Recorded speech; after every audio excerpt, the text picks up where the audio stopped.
राधे राधे, जय श्री कृष्ण।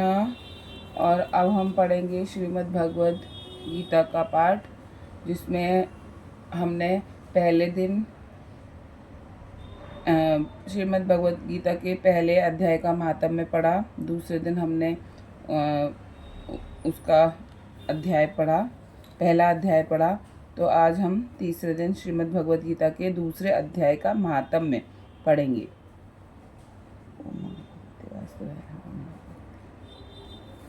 श्रीमद् भागवत गीता के दूसरे अध्याय का महात्म्य। श्री भगवान कहते हैं, लक्ष्मी अध्याय के महात्म्य का उत्तम उपाख्यान मैंने तुम्हें सुना दिया। अब अन्य अध्यायों के महात्म्य श्रवण करो।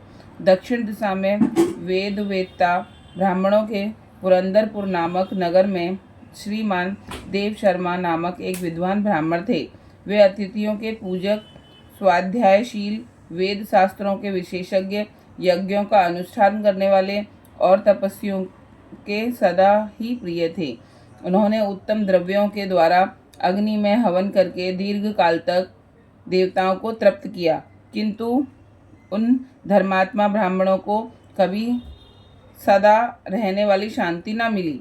वे परम कल्याण में तत्व का ज्ञान प्राप्त करने की इच्छा से प्रतिदिन प्रचुर सामग्रियों के द्वारा सत्य संकल्प वाले तपस्वियों की सेवा करने लगे। इस प्रकार शुभ आचरण करते हुए उन्हें बहुत समय बीत गया। तदंतर एक दिन पृथ्वी पर उनके समक्ष एक त्यागी महात्मा प्रकट हुए। वे पूर्ण अनुभवी, आकांक्षा रहित, नासिका के अग्रभाग पर दृष्टि रखने वाले तथा शांत चित्त थे। निरंतर परमात्मा के चिंतन में संलग्न हो वे सदा आनंद विभोर रहते थे। देव शर्मा ने उन नित्य संतुष्ट तपस्वी को शुद्ध भाव से प्रणाम किया और पूछा, महात्मन, मुझे शांतिमय स्थिति कैसे प्राप्त होगी? तब उन आत्मज्ञानी संत ने देव शर्मा को सौपुर नाम के निवासी मित्रवान का, जो बकरियों का चरवाहा था, परिचय दिया और कहा, वही तुम्हें उपदेश देगा। यह सुनकर देव शर्मा ने महात्मा के चरणों को वंदन की और समृद्धिशाली सौपुर ग्राम में पहुंचकर उसके उत्तर भाग में एक विशाल वन देखा। उसी वन में नदी के किनारे एक शिला पर मित्रवान बैठा था। उसके नेत्र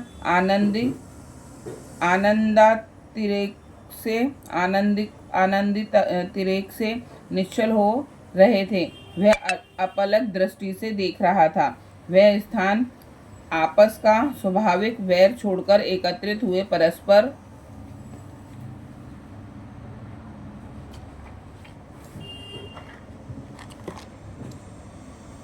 विरोधी जंतुओं से घिरा था। वहां उद्यान में मंद मंद वायु चल रही थी। मृगों के झुंड शांत भाव से बैठे थे और मित्रवान दया से भरी हुई आनंदमयी मनोहारिणी दृष्टि से पृथ्वी पर मानो अमृत छिड़क रहा था। इस रूप में उसे देखकर देव शर्मा का मन प्रसन्न हो गया। वे उत्सुक होकर बड़ी विनय के साथ मित्रवान के पास गए। मित्रवान ने भी अपने मस्तकों को किंचित नवाकर देव शर्मा का सत्कार किया। तदंतर विद्वान देव शर्मा अनन्य चित्त से मित्रवान के समीप गए और जब उसके ध्यान का समय समाप्त हो गया, उस समय उन्होंने अपने मन की बात पूछी। महाभाग, मैं आत्मा का ज्ञान प्राप्त करना चाहता हूँ। मेरे इस मनोरथ की पूर्ति के लिए मुझे किसी ऐसे उपाय का उपदेश कीजिए जिसके द्वारा सिद्धि प्राप्त हो चुकी हो। देव शर्मा की बात सुनकर मित्रवान ने एक क्षण तक कुछ विचार किया। उसके बाद इस प्रकार कहा, विद्वान, एक समय की बात है, मैं वन के भीतर बकरियों की रक्षा कर रहा था। इतने में ही एक भयंकर व्याघ्र पर मेरी दृष्टि पड़ी, जो मानो सबको ग्रस लेना चाहता था। मैं मृत्यु से डरता था, इसलिए व्याघ्र को आते देख बकरियों के झुंड को आगे करके वहां से भाग चला। किंतु एक बकरी तुरंत ही सारा भय छोड़कर नदी के किनारे उस बाघ के पास बेरोक टोक चली गई। फिर वो व्याघ्र भी द्वेष छोड़कर चुपचाप खड़ा हो गया। उसे इस अवस्था में देखकर बकरी बोली, व्याघ्र, तुम्हें जो अभिष्ट भोजन प्राप्त हुआ है, मेरे शरीर से मांस निकालकर प्रेम पूर्वक खाओ ना। तुम इतनी देर से खड़े क्यों हो? तुम्हारे मन में मुझे खाने का विचार क्यों नहीं हो रहा है? व्याघ्र बोला, बकरी, इस स्थान पर आते ही मेरे मन से द्वेष का भाव निकल गया, भूख प्यास भी मिट गई, इसलिए पास आने पर भी अब मैं तुझे खाना नहीं चाहता। व्याघ्र के यों कहने पर बकरी बोली, ना जाने मैं कैसे निर्भय हो गई, इसमें क्या कारण हो सकता है? यदि तुम जानते हो तो बताओ। यह सुनकर व्याघ्र ने कहा, मैं भी नहीं जानता, चलो सामने खड़े हुए इन महापुरुषों से पूछें। ऐसा निश्चय करके वे दोनों वहां से चल दिए।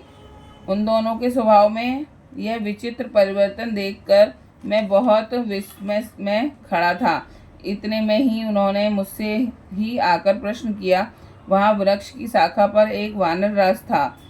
उन दोनों के साथ मैंने भी वानरराज से पूछा। विप्रवर, मेरे पूछने पर वानरराज ने आदर पूर्वक कहा, अजापाल, सुनो, इस विषय में मैं तुम्हें प्राचीन वृतांत सुनाता हूँ। यह सामने वन के भीतर जो बहुत बड़ा मंदिर है, उसकी ओर देखो। उसमें ब्रह्मा जी का स्थापित किया हुआ एक शिवलिंग है। पूर्व काल में यहाँ सुकर्मा नामक एक बुद्धिमान महात्मा रहते थे, जो तपस्या में संलग्न होकर इस मंदिर में उपासना करते थे। वे वन में से फूलों का संग्रह कर लाते और नदी के जल से पूजनीय भगवान शंकर को स्नान कराकर उन्हीं से उनकी पूजा किया करते थे। इस प्रकार आराधना का कार्य करते हुए सुकर्मा यहाँ निवास करते थे। बहुत समय के बाद उनके समीप किसी अतिथि का आगमन हुआ। सुकर्मा ने भोजन के लिए फल लाकर अतिथियों को अर्पण किया और कहा, विद्वान, मैं केवल तत्व ज्ञान की इच्छा से भगवान शंकर की आराधना करता हूँ। आज इस आराधना का फल परिपक्व होकर मुझे मिल गया, क्योंकि इस समय आप जैसे महापुरुष ने मुझ पर अनुग्रह किया है। सुकर्मा के ये वचन सुनकर तपस्या के धनी महात्मा अतिथियों को बड़ी प्रसन्नता हुई। उन्होंने एक शिथिल शिलाखंड पर गीता का दूसरा अध्याय लिख दिया और ब्राह्मण को उसके पाठ एवं अभ्यास के लिए आज्ञा देते हुए कहा, ब्राह्मण, इससे तुम्हारा आत्मज्ञान संबंधी मनोरथ अपने आप सफल हो जाएगा। यह कहकर वे बुद्धिमान तपस्वी सुकर्मा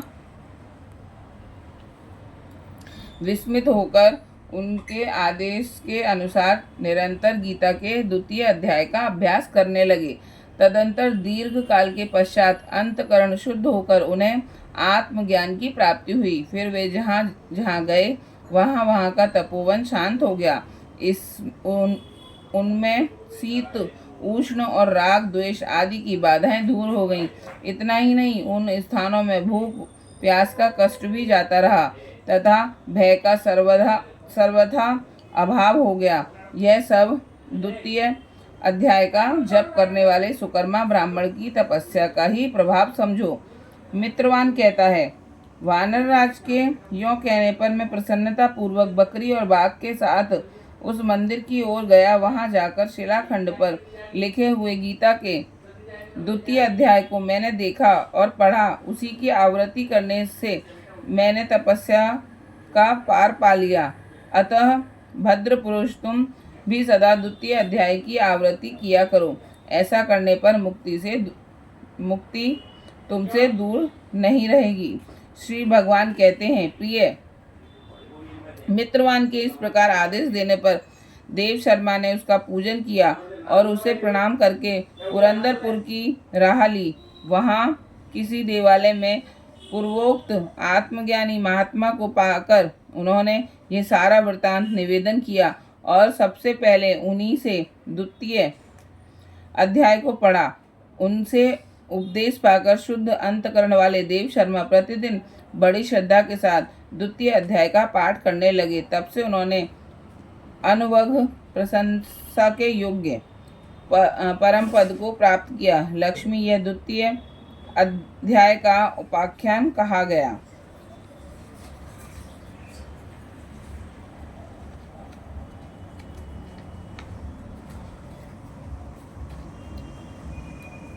ये दूसरे अध्याय का महात्म्य पूरा हो गया। राधे राधे। ओम नमो भगवते वासुदेवाय नमः। ओम नमो भगवते वासुदेवाय।